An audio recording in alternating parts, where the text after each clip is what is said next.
हरे कृष्णा। ॐ अज्ञानतिमिरान्धस्य ज्ञानाञ्जनशलाकया चक्षुरुन्मिलितं येन तस्मै श्रीगुरुवे नमः। हे कृष्ण करुणा सिन्धो दीनबन्धो जगत्पते गोपेश गोपिकान्त श्रीराधाकान्त नमस्तुते। तप्त काञ्चन गौराङ्गी राधे वृन्दावनेश्वरी वृक्षभानुसुते देवी प्रणमामि हरिप्रिये। वाञ्छाकल्पतरुभ्यश्च कृपा सिन्धुभ्येवं च पतितानां पावनेभ्यो वैष्णवेभ्यो नमो नमः। पञ्चतत्त्वात्मकं कृष्णं भक्तरूपस्वरूपकं भक्तावतारं भक्ताख्यं नमामि भक्तशक्तिकं। श्रीकृष्णचैतन्य प्रभु नित्यानन्दा श्री अद्वैत गदाधरे श्रीवासादि गौरभक्तवृन्दा। बोलो हरे कृष्णा कृष्ण कृष्णा हरे हरे, हरे राम राम राम हरे हरे। सर्वप्रथम मैं अपने गुरुदेव परम आराध्यतम ओम विष्णुपाद अष्टोत्तर सत श्री श्रीमद् भक्ति वेदांत श्रीधर गोस्वामी महाराज जी के अभय चरण कमलों में असंख्य कोटि प्रणाम अर्पित करती हूँ। तत्पश्चात समस्त रूपानु गुरु परंपरा जययुक्त हो, गौर नित्यानंद प्रभु जययुक्त हो, समस्त वैष्णव और समस्त वैष्णवों को मेरा यथा योग्य प्रणाम स्वीकार हो। हरे कृष्णा। श्रीमद् भागवत के द्वादश स्कंद के तीसरे अध्याय का 51वां श्लोक है। कलेर्दोष निधेराजन् अस्ति एको महान गुणो कीर्तनात् एवं कृष्णस्य मुक्त संग परम व्रजेत। यहाँ पर सुखदेव महाराज परीक्षित जी से कहते हैं कि हे परीक्षित, कलयुग यद्यपि अवगुणों का भंडार है, कलयुग यद्यपि दोषों का भंडार है, तथापि कलयुग का एक महान गुण है कि कलयुग में व्यक्ति भगवान कृष्ण के नाम का कीर्तन करके ही उसकी सारी आसक्तियां छूट जाती हैं। भगवान कृष्ण के नाम का जप करके ही वह इस भवसागर से पार उतर जाता है और उसे भगवत प्राप्ति हो जाती है। यही बात गोस्वामी तुलसीदास, जिन्होंने रामचरितमानस की रचना की, उन्होंने रामचरितमानस में लिखी है, कलयुग केवल नाम आधारा सुमिर सुमिर नर उतरे ही पारा।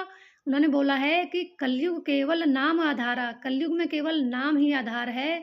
सुमिर सुमिर नर उतर ही पारा, भगवान का नाम का कीर्तन कर करके व्यक्ति इस भवसागर से पार उतर सकता है। यही बात हमारे शास्त्रों में अन्य संतों ने बोली है कि हरिर नाम केवलम कलो नास्ते नास्ते नास्ते गतिर अन्यथा। अर्थात हरि का नाम, केवल हरि का नाम ही हमें इस भवसागर से पार कर सकता है, अन्यथा कलयुग में हमारी किसी भी प्रकार से गति नहीं है। 3 बार प्रमाणित किया है इस बात को कि सिर्फ हरि के नाम से ही हम भवसागर से पार हो सकते हैं।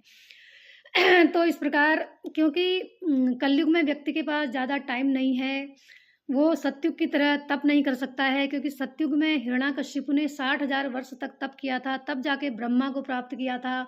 ऐसे ही त्रेता युग में यज्ञ किया जाता था, यज्ञ का विधान था, यज्ञ कर कर ही भगवत प्राप्ति होती थी। तीसरा द्वापर में फिर उसके बाद यज्ञ और तप भी बंद हो गया, फिर पूजा अर्चना द्वारा भगवान को प्राप्त किया जाने लगा। लेकिन कलयुग में बोला गया है कि जो फल सतयुग में तप से, त्रेता में यज्ञ से और द्वापर में पूजा अर्चना से मिलता था, वही फल कलयुग में सिर्फ नाम जप करने से मिल जाता है। इसलिए भगवान के नाम का खूब कीर्तन करना चाहिए, भगवान के नाम का जप करना चाहिए। भगवान के कई नाम हैं, राम कृष्ण हरि गोविंद गोपाल हरे मुरारी।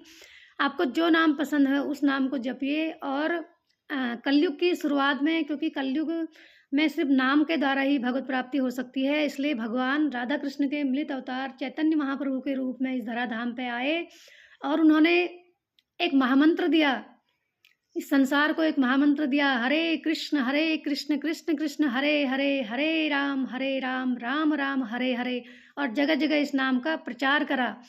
उसी के द्वारा हम भगवत प्राप्ति कर सकते हैं, क्योंकि कलयुग का जो महामंत्र है यही महामंत्र है, हरे कृष्ण महामंत्र। तो ज़्यादा कुछ न कहकर मैं सभी से यही कहूँगी कि खूब नाम जपिए, खूब भगवान का स्मरण कीजिए, क्योंकि कृष्ण भगवान का नाम जप और स्मरण करके ही हम इस भवसागर से पार उतर सकते हैं। अन्यथा मरते वक़्त हम मर जाएँगे और पीछे से राम नाम सत्य बोला जाएगा और हमारे कान में जब हमारी सारी इंद्रियाँ क्षीण हो जाएँगी, हमारे कान सुन नहीं पाएँगे, मुँह से हम बोल नहीं पाएँगे, आँखों की इंद्रियाँ भी हमारी शिथिल हो जाएँगी, हमारे हाथ-पैर का काम करना बंद कर देंगे। तब हमारे बगल में बैठकर कोई व्यक्ति गीता पढ़ रहा होगा, लेकिन हमें कुछ समझ में आने वाला नहीं है। इसलिए अभी वक़्त है, अभी समय है, हम भगवान के नाम का कीर्तन करें। तो ज़्यादा कुछ न कहकर अपनी वाणी को यहीं पर विराम देती हूँ। हरे कृष्णा। वाञ्छाकल्पतरुभ्यश्च कृपासिन्धुभ्येवं च पतितानां पावनेभ्यः वैष्णवेभ्यः नमो नमः।